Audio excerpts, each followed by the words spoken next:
to another edition of Mr. Nice Guy. I'm Ben Slowey. Today on the show, we've got Mr. Dekker Pellonari, his latest EP. You can find on SoundCloud. It is called No Hooks. It came out of New Year's of 2018. You can also find The Progression, his first EP, on there too. Thanks for being on the show, dude. Absolutely, man. Thanks for having me. Good. Good to be here, man. I haven't seen you in a while. Seriously, first time walking through the studio. Yeah. Crazy, man. What do you think? It's beautiful. Like, it's just an incredible. It's so out there from where you guys were like a year ago, you know, like, and just the fact that you get to be a part of something like that, the fact that you let me be a part of something like this, is just an awesome feeling, man. I'm trying to get Dekker out here for a minute, and yeah, he used to record with J3 Studios. Shout out J3. Hell yeah. And yeah, it's crazy to go from a little bedroom studio to, you know, a professionally molded space, but I think that we could definitely sip on some beer and talk a little bit. We've got Steel Reserve, you know, the bummiest beer they've got down the street. But things have to be done, man. Right, and this is a perfect 2 p.m. beer. Yeah. That's rough. Yeah. That's rough. So Dekker, what'd you do today? I woke up and honestly just kind of chilled. I've been packing up the crib because I'm moving back to GB for the summer, but we have to move into an apartment just down the road. And it's just a big shit show, honestly. Like, with timing and everything, I gotta get my car back, and my car is like out of commission and shit. So. Damn. Aside from that, it's all good. It's all peachy, man. I feel that. I as well am moving in about a week. I'm just moving down the street in River West, but I'm already dreading it so much because I have to figure out my getting off of work situation. Yeah. Parents are coming up to help me, and it's like, it's hard to move at the beginning of the summer because so much shit is going on, especially in this neighborhood. You have like FemFest and like a bunch of other festivals coming up, and it's like you have to really like, it's hard to block out time for obligation when so much fun shit is happening. Yeah, because you want to enjoy yourself too, and it's even weirder for me because I'm moving all the way back to GB, so it's like I gotta pack up a bunch of shit, you know, and then figure out where I'm going. But I'm so psyched to go back to Green Bay, honestly. I got a buddy Logan up there who's a rapper also, and he's got a little house studio, like bedroom studio set up there, and we're just gonna grind out a little EP, I think, and just kind of see where it goes, you know. Like a little split thing. Yeah. And our buddy Max raps too, and it was so funny. Shout out Logan and shout out Max, my boys. But it's so funny because he just never, like, for the first couple of years that we were all like rapping, me and Logan, he never did anything, and we were all like, come on, man, like, you got this, like, come on. And he would always just kind of like shake it off, like, no. And then one day, like a couple years ago, he goes, all right, I wrote something. Nice. Yeah. And holy fucking shit, dude, just bars. I was like, my God, my fucking, like, this is what I've been waiting for, man. This is so cool. So that now all three of us just go in on music. It's a blast. That's why I love being there. The homies back up in GB are primo, that's for sure. It's so amazing when someone actually applies their talent. When for the longest time, you know, like, they've got it in them to do it, but it's just a matter of like them getting started. It's always a challenge. And breaking out of that comfort zone too, you know? It's just a thing, man. You just gotta go for it. Yeah, man, we're afraid of failure. Just the human race, we're just afraid of failures. Oh, absolutely. Makes us afraid of taking risks, and that's kind of what we. So that's kind of where because of the consequences. Because like even in a situation like that, the consequence was like he might get embarrassed or something, but he didn't. He killed it, and that's what's so sick about it. Like, oh man, I'll never forget that shit. That was so sick. Yeah, hell yeah, dude. No, that's beautiful to hear, and that's actually that's how we tie the show's theme into that exact thing. Is we talk about love and fear on Mr. Nice Guy. We talk about how those driving forces cause us to create, how they inspire us, how they hold us back, and how things in our lives have shaped us to where we are, based on love and fear. And you're a hip hop artist, you know, I already know you speak to a lot of your own life experiences and you put them into words with a beat, and it turns into, you know, it turns into something other people can relate to that have been there as well. So first and foremost, I want to hear like where you first got interested in recording and just where you saw it as like, you know, a potential outlet for yourself.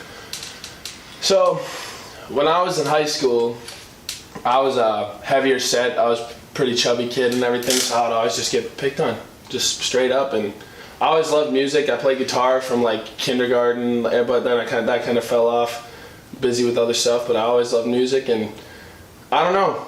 My brother turned me on to rap music when I was in like 6th or 7th grade probably, and you know, starting off with like Eminem and the basics, right, you know. Yeah. Putting you where you need to be right away type shit. Yeah. And I don't know, ever just since then. And then I remember freshman year, I don't know what brought it about. I was sitting in the back of my English class, Miss Gurn's classroom. She was the shit. And I had my fucking iPhone 4. Actually, it might have been an iPod Touch. No, it wasn't iPhone. It was like an iPhone 4. Like old, just tiny little thing. And I was writing notes, just like no rhythm, like no beat or nothing, and just rhyming, and I don't know, and it was so weird. And I showed people, and I wrote a couple more like behind, or like with no beats to them. And when I showed Nico, he flipped out. My brother Nico. When I showed him, he flipped out like right away. He was instantly like impressed, because he and his homies would freestyle. Yeah, sure. So like he and Nico used to be cold as fuck at freestyling, and Nico's still pretty cold at freestyling. Yeah, he has his moments. I got you. Nico, you got it. No, I know. He knows. He knows. Nico's got it. He's got it. He knows he's got it. But it was funny because eventually, when I started freestyling and like writing shit to beats and everything, I eventually like the progression. I just started, and then one day, I was trouncing him, and he'll admit it. He knows when it went from me like right here to me just kind of, you know, stepping up and raising the bar. Yeah, and he flipped. It was awesome. And I don't know, ever since then, man, just showing people and seeing the reactions that people give and seeing what I can do, I can speak to people, you know? Mm-hmm. Might not have a lot of people listening right now, but it doesn't matter. If I can speak to them to speak to myself, that's what it's all been about, man. And then, so freshman year, I've been sitting on all these tracks that were on the progression freshman year of college. And, I was at a Halloween party, and I had a handle of Cuervo. Not a handle, just a liter. Big yikes. Liter of Jose Cuervo, and I was walking around just literally taking pulls of tequila, and I ran into this kid, Brogan Moriarty. Shout out Brogan Moriarty. That motherfucker, dude. He was dressed as Jack Sparrow. He had long hair and everything. It was fucking incredible, like perfect costume. We started talking about who knows what, and then all of a sudden we got on the topic of music. And he's like, "Dude, there's a studio in the basement of the house that I live at. My roommate can produce you." And I was like, "Get the fuck out of here." And it's the first time that I've ever been put into a situation like this. I'm like, no way I can actually do something with it. Because at first, when I had first written it, it was just for like the homies and everything, and I had thought about it for sure. But so then he introduces me to this kid, Joseph Barbieri. Shout out Joe. Joe B, the motherfucking man. And we got to chatting, and he said, "Yeah, dude, hit me up." And I said, like, I literally... It's so weird because I have a song on No Hooks called A Little Story, and I'm like running through that.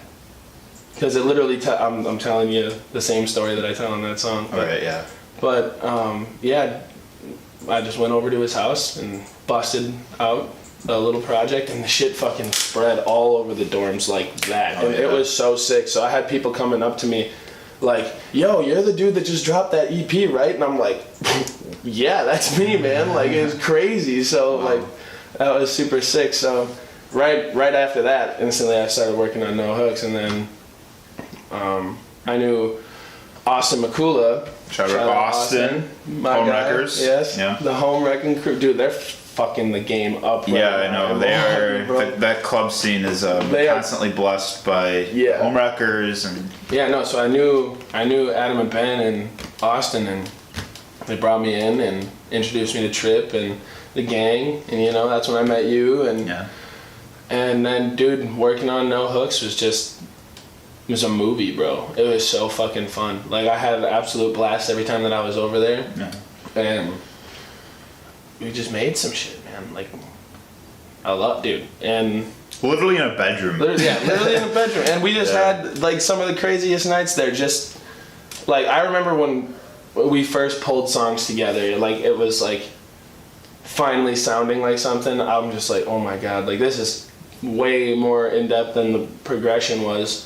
And that was in a bedroom, you know, like, so, like, I mean, I just got more in depth with it. And, dude, I don't know, it's crazy. A lot of songs that speak a lot to me in that project. Yeah. What do you like to write about? Honestly, it depends, because if I'm in a mood, then I'll kind of just talk about how to stay out of that mood, try to, like, keep going, holding on, keep my chin up. Type of stuff like that, just kind of self-empowering stuff. But if I'm going for like bars, man, it's about whatever. Right. It's about what's in the room. Yeah, seriously. If it's like that, it's like all right. I mean, yeah, totally. And I work a lot more with words in those statements, like because part of rap music is definitely cadence. You know, like it's a big thing. So if you can deliver something in a way that nobody else could deliver it, like. I don't have to tell you this, you know, but like that's what I'm saying. If you can just say something that nobody else probably thought of in that like specific way that you lay it down, it's just like, oh, right. It's like it's just stuff like that is so cool to me. Because you're an individual, you know, and at the end of the day, like, sure, someone can say something that. Sure, you can say something that like someone else might have said, but when it comes from you, like it can mean something in a completely different way than what someone else said. It can mean something completely different. You can paraphrase it, you know. It's like we're all saying a lot of the same thing, but we're saying it in a really unique way. Yeah. And that's just the power of the individual, and I think that's really amazing.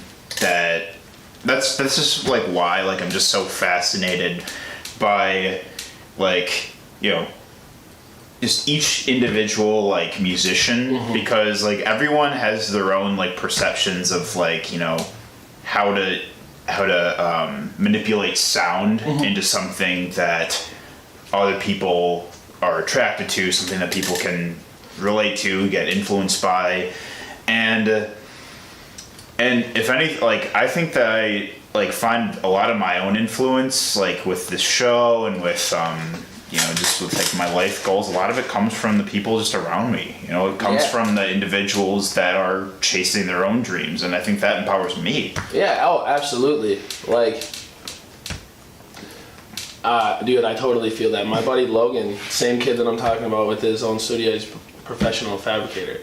Yeah. Like, he and Max both, like, they're fucking bitchin' TIG welders, and like just any welding, honestly, but like, they're just driven as fuck, and it's like, they're so badass. I love being able to surround myself with people like that. Yeah. You know? And then people down here, you know, chasing big dreams, fucking the Home Wreckers, man. Yeah, man. Yeah. They're literally out there getting it. Shout out Home Wreckers again, man. They're out there getting it. And we had a blast. I've never had a bad time with any of those kids. Yeah, of course. I've never had a bad time with like really just like being in that creative space where people are just, you know, you make friends that way. You know, you make like, not only do you make connections and like the professionality of it, but also just like you make people that are all here for the same exact reason as you. And that, man, like there's no sense of, there's a sense of joy you just get from that. Yeah, dude, everybody wants to just build something, you know? Whether it's something out of nothing. Yeah. Yeah. Which is literally what music is, man. Like, and that's with so much shit, you know? Yeah. It's like, you can take that into so many different facets, like writing a paper or something. Like you even like literally start from nothing, and if you write a bitchin' ass paper, like I don't like writing papers, Yeah. but I've written a couple like pretty damn good papers, and you start with nothing and end up with 7,000 words. Just builds. Yeah. Builds. That's what I'm saying. Like the one I'm getting back to the building part. Of Right. it. So you're from Green Bay. Tell me a little bit about Green Bay's music scene. It's you know. That's just a thing, man. There is stuff going on up there, but a lot of those people, I don't know, respect. I just don't know a lot of them. I've done a lot more of my music here. Yeah, right. Yeah. So, I mean, I recorded both EPs here, and well, I guess both projects. I shouldn't say both EPs, but and most of the people that I've met rapping, because I got here right when I got here is when I like popped onto the scene. You know, I wasn't really on the scene up in GB. People knew that I rapped, but it wasn't like. But it was more of like a hobby at that point. Yeah, It became more of a reality here. And so, like, I've definitely rapped against, like, or not even against with kids. I've also rapped against kids in Green Bay, and I don't know. It's just I would like to see it be bigger. I know there's some like cold people in Green Bay for sure. People that I went to high school with even like, but for the longest time, I mean, I would love to see somebody else that I wasn't aware of come into it all and like also be like, you know, dope. yeah, totally. Yeah, for sure. And I mean, you got like the Wisco kids and everything, and they're banging, but I mean, I'm not totally into that type of music, you know, type of rap. Respect, absolutely. Of course. Total, nothing but respect. Artistry is relative. Yeah, grind. If you're grinding and you're getting it, and you're like cool people, they are. I've seen them at the barbershop and everything, man. Yeah. Like they're cool people, man. So, and they were in there, and they were jamming one of their songs, and I was like jamming along to it. It was a remix of that Liddy by Tory Lanez and Meek Mill. Sure. And that shit was, I was like, that shit's fucking hard, man. So like, yeah, it was. They're cool people, but I just wish that like there's just nothing really going on up there that I know of, because I mean it's more north, you know, a lot of country, a lot of like just people like that, you know. Right. Yeah. Which is totally fine, dude. I love Green Bay. Honestly, I love Green Bay in small doses, because I kind of exhausted a lot of the stuff to do there when I was younger, but now that I'm like 21 and like can go out and do more stuff, like I'm like beginning to enjoy it again, which kind of is a little shitty to say, but also like it's the reality, you know. But yeah, GB is awesome, and I love the people, dude. Yeah. Where'd you go to high school? Preble. Shout out Green Bay Preble Hornets, bro. Let's go. So, I've only been to Green Bay a couple times, and it's, you know, it was mostly just passing through it, but it seems like a lot of factories and fast food. Yeah, man. Downtown, and then like by the bay and everything, dude. It's just there's a big industrial park, like Yeah, right. and they got the river right there coming in from Lake Michigan, so it's a fucking like port where they get coal and shit, you know, salt and all that. So it's just a lot of stuff. So it's not a typical environment you find music aficionados in, or at least. But then then you can go downtown. Like if you come into the west side of Green Bay, like, and if you go downtown, dude, downtown's pretty sick. There's like a lot of cool ass bars down there and everything, and I've had some pretty crazy nights in Green Bay that like easily match up with Milwaukee nights, which is funny because it's like such a different crowd and way smaller. And like, but there's bars like just less than a mile away from my house that fucking get cracking. Yeah, Bar East, man. There's a sand volleyball court at that bar, like a shit ton of them, like 4, maybe 6 of them, and they just have games going and people ripping fucking volleyball and playing dart leagues. And there's fucking back room for like poker tournaments and shit. It's crazy. That's how you do a bar. Yeah, right. Fucking A. So have you? So I know, like, you know, you were busy like recording for a long time. Have you have you transpired your sound to a live setting? Have you performed? Yeah. Well, not much. Not as much as I would like to, clearly, but I have. Last year, February, I was in a rap competition called the Showcase Tour. And I won that. I took first place in that, and then they asked me to come back in April, and I won it again. So that was pretty sick. And I've done a couple of shows up in Green Bay, actually, which is like surprising. But there's this group called Good Vibes. Shout out Good Vibes.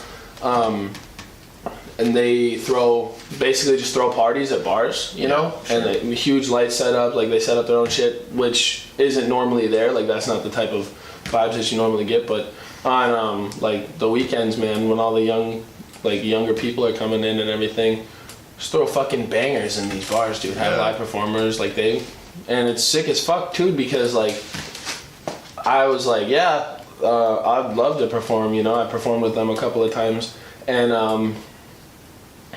all my fucking friends are there, dude. All my homies, like literally everybody. Like I look out in the crowd and it is just so many people that I know, and then a whole bunch of other people. Like the first time that I performed with Good Vibes was at this bar called Kittner's, and there had to have been 300 people in there, dude. Wow. Yeah, like just fucking crammed into this bar, and I was just like, dude, it was so fucking awesome. Yeah. And then all my homies right there too, like a big overcapacity. Yeah, my parents were there and shit. Like, you know, it was a party, bro. Yeah. Like it was so sick. So that was super fun, and just based off of the atmosphere, dude, I just know that I would never not have fun doing that, you know? So, nothing compares to it. No, it is a high that you don't get from anything else. Yeah. So, bro, I want to recall, power move there. So I want to recall, I remember I made like a little tweet, or like a Facebook status like a while back saying that, you know, I like if you want to go do something, even if like your friends aren't down for it, just go do it. You know, just, you know, if you want to see a show, go see that shit no matter what. And I remember you commented on that post. I saw Token all by myself. Was it? Yeah, it was Token. Token, if you don't know who Token is, do you know what Token is? I don't think Token is a white rapper from Massachusetts. Kid's like 19, just graduated high school. Fucking cold. Like, about to get signed. Like, has music with Tech Nine and shit. Like, oh, wow. Yeah, sure. He's big. Like, big enough, you know? And then, that was back in March that I went and did that. And that was fucking insane. Like, all my friends were supposed to come. It was supposed to be in February, but it got rescheduled because he had the flu right at the beginning of his tour. Yeah. So he came back, and the group of 7 people that I was supposed to go with shrunk down to just me because nobody could fit it in. Yeah. And I was like, damn. They all came down that weekend that we were supposed to go anyway. They still came down and hung out, but just didn't end up working out, so that was kind of shitty. But then I had the most like insane time, you know, like I almost feel bad because I couldn't share with anybody, but dude, wow. And then in October, I went to go see Chris Webby by myself. Oh wow, sure. And for me, dude, like, that's the end all be all. That's my guy. I'm wearing a Chris Webby hat. Yeah. Right, shout out Chris Webby. I don't know if he's ever gonna see this, but I hope he does. I hope he does, man. For real. So Chris Webby, that show, like, I got to go back and meet him, like Annoyed and Rook, the 2 dudes that were on tour with them. Annoyed is like, he shoots videos and raps and everything, and or no, not Annoyed. Rook shoots videos and raps, but Annoyed raps, and he's cold as fuck too. They were just standing out in like out front, looking at the marquee sign or whatever with the like their tour sign up on it, and I'm standing front line like with a couple of people that I met at a previous Webby show, and they're just standing over there, and I'm looking over at these dudes, and I'm like, yo, that's Annoyed and Rook right there. Yeah. No fucking way. And I was like, Noid. And he looks over, and I was like, what's up, bro? And he's like, what's good, man? Like, came over super chill, Rook too, friendly, like super fucking cold. And it was so funny because we sat there and chatted for like had to have been like 45 minutes. Like, seriously, they were out there kicking it because they went to go grab some Wisconsin merch because it was in Madison, so they went to go grab some UW Wisconsin merch and then come back and then kept talking to us. So that was like 20-minute spans each. And me and Noid got onto the topic of 8 Mile because it was right around Christmas, and not Christmas, Halloween, and he wanted to be B-Rabbit for Halloween. And so we did the final battle verse, like that B-Rabbit spits in that movie together, and we were just standing outside, standing out front of the venue, just fuck a Papa Doc, fuck a clock, fuck a trailer, fuck everybody, fuck y'all if you doubt me. Like we were just both doing it at the same time, top of our lungs. And once we finished, the whole line of people that was there to see the show was just like, yeah, and it was so sick, dude. It was so funny, dude. And then I got the freestyle for him too, because I told him I was a rapper and everything. And Rook put it up on his story on Instagram and shit. Oh, wow. And I had met Webby one time before that, but when I went in there, he's like, oh, you're the kid that was rapping on Rook's story. What's up, bro? Shit, and I was dude, like, that's amazing. Of course, me, I'm like, yeah. Dude, that's insane. Yeah. So, 100%, it was you were meant to be there at that time. Absolutely, you were 100% meant to be there. And it was dope because I did meet up with some people that I had met at the last show, you know. So like I wasn't totally there by myself, but like the pursuit to get there was all like solo. It was pushed by me, like that's. And I was like, I'm going. Like, either way, that's just, I knew that I was, because I was like, he doesn't come to town that often, so fuck it, I'm going to go. Of course. What was the venue? Fuck, what was the venue called? Like Ruby or something like that? Okay. Sure. I think so. It was in Madison. Yeah. Okay, sure. Yeah. I'm not super familiar with, like, all the venues in Madison, but point being, mad respect that you, like, you know, overcame that, like, social adversity where it's like stigmatized of like going to events by yourself. Like, dude, fuck that. I love going to shows by myself. Yeah, I end up finding friends that end up being there anyway. But like, dude, they just make friends, dude. Yeah, that's that too, bro. You're here on a fucking common ground. You're here enjoying the music that clearly means something. It's like when you go.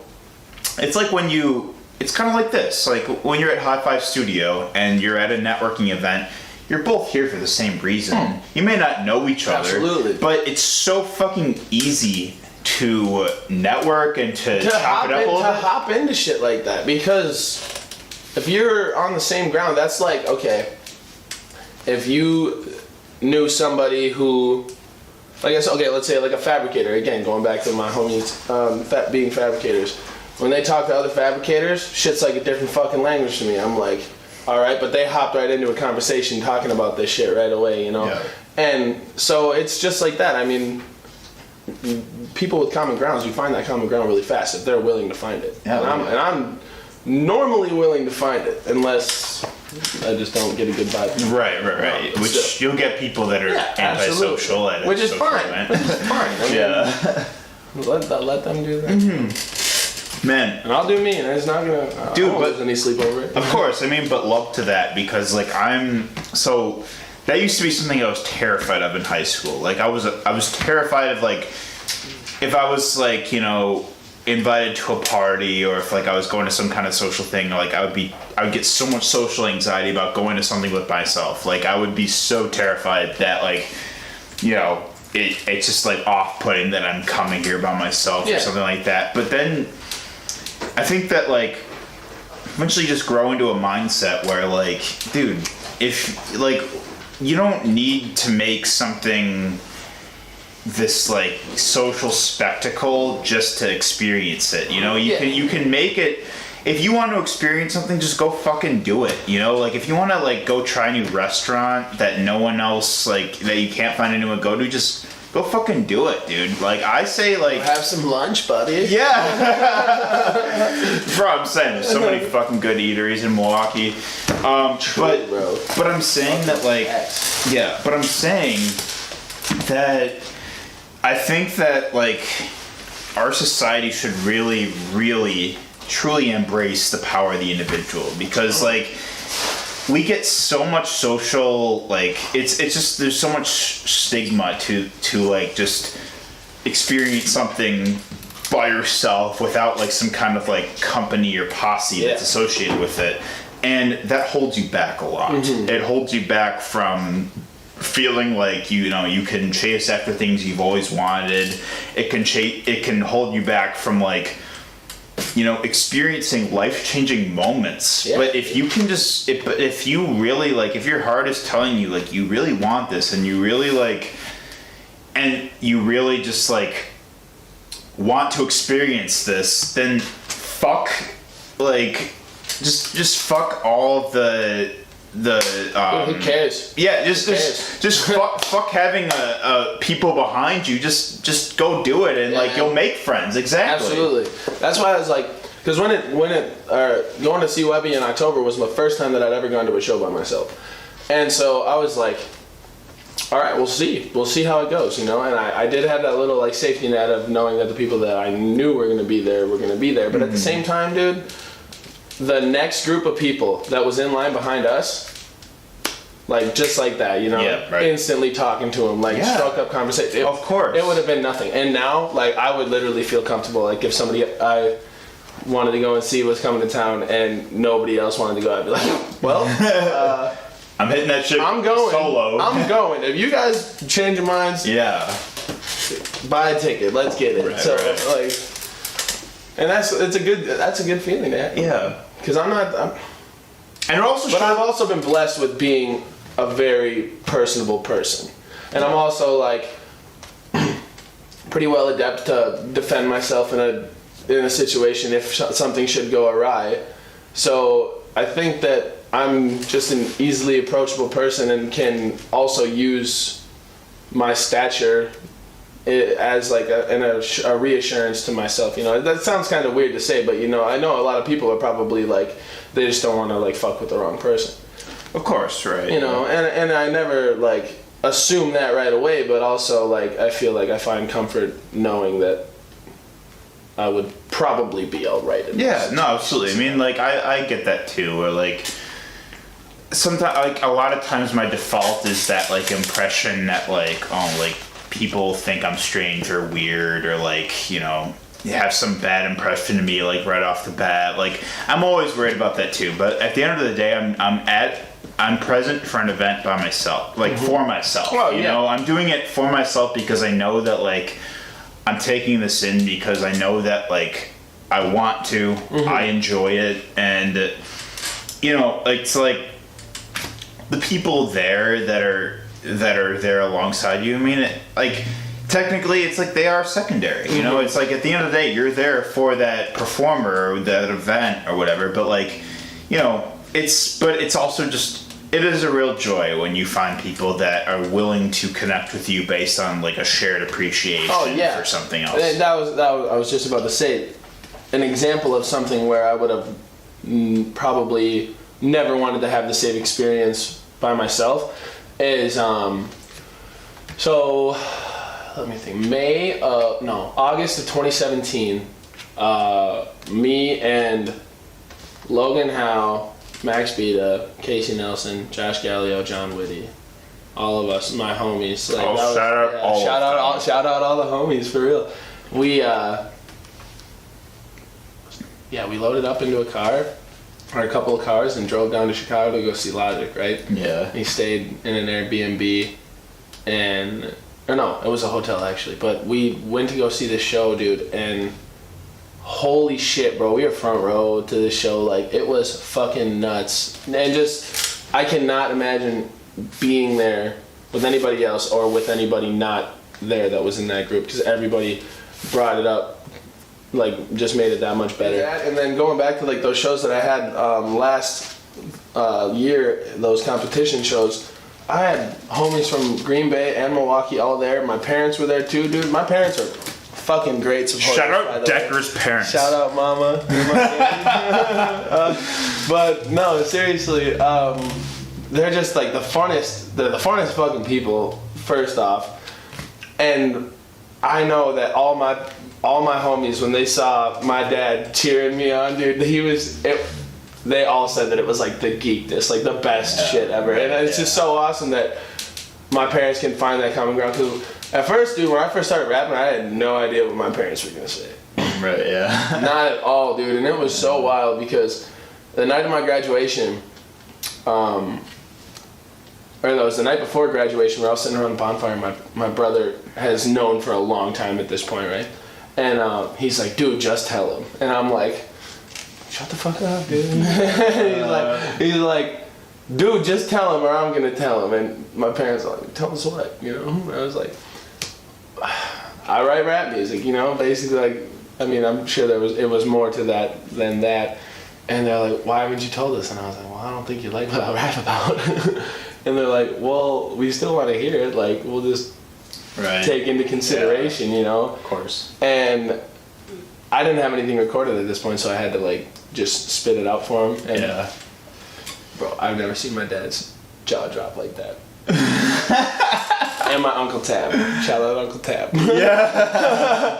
And dude, instantly, and I was like, damn, I really should have told these. I should have told them a while ago, man. And just the fact that they're so into it and like they love hearing my stuff, doesn't matter what it is, like that is fucking so cool. Oh, they are the best. Appreciate you guys. Of course, dude. Yeah, like fuck bro, I talk about sex and all kinds of fuck shit on this show, and my mom watches every single show.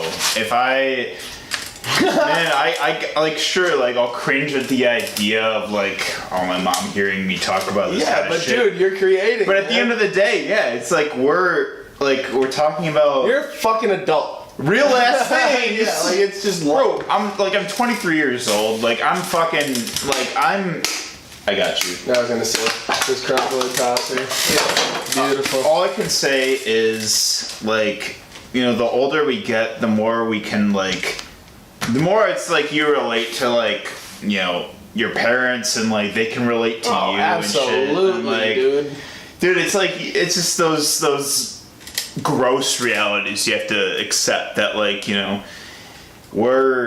it's like, you know, we're thinking about like we're adults now. We're thinking about like starting families at some point. We're thinking about things like marriage. We're thinking about like a real fucking career. We were never fucking thinking about when you were younger. It's weird how that all comes in. Yeah. And you have people that are already doing that at this age. Yeah.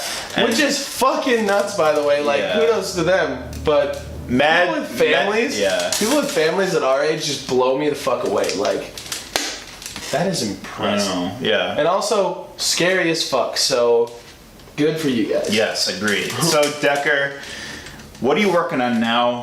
What can we expect from you? I got a couple. Like I said, me and Logan are probably going to be working on an EP over the summer or something. Cool. I know we're going to be making music. I don't know what kind of title we're putting on it, what we're going to call it, what the project is going to be really, but I know that there's going to be music being made. And you know, it's funny because this is like the busiest time of the year, but it's also the time where like when I get home, like, because I'm going to be back up in Green Bay, when I get home, I don't do much else besides just kick it, you know?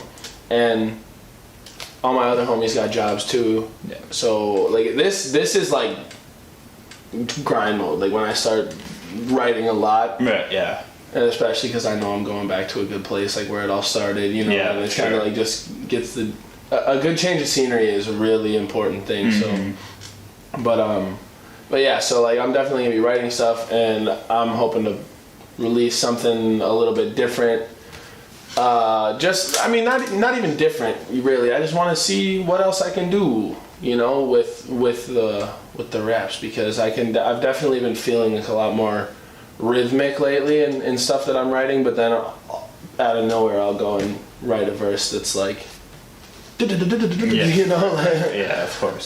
So I don't know, man. I'm psyched. Like, I remember. I know. I can give a little sneak peek to something that I've been writing. If you're interested, please. Something that I remember. Yeah, of course, man. All right, hold on. Where's that brother? Do your thing, man.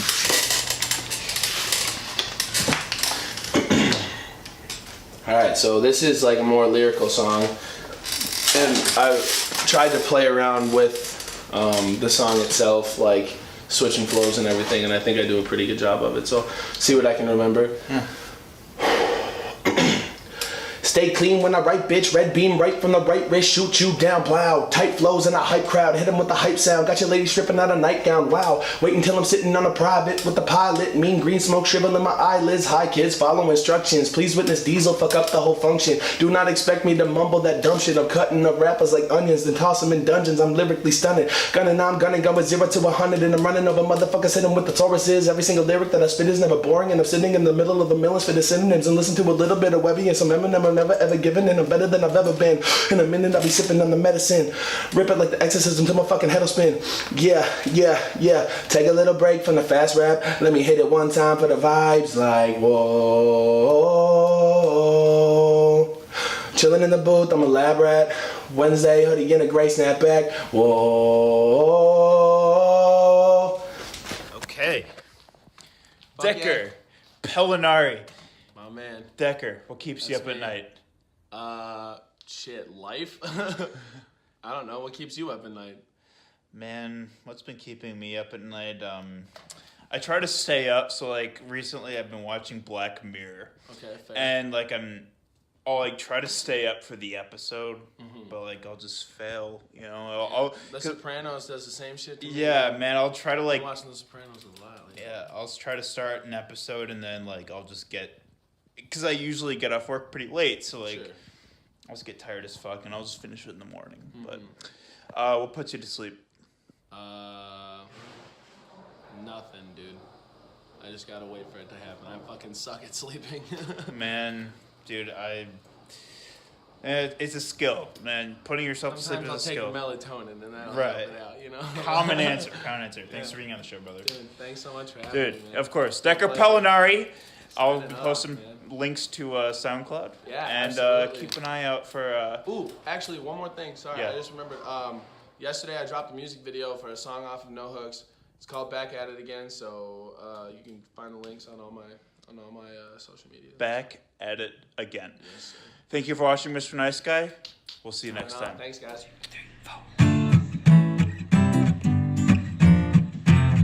Mr. Nice Guy.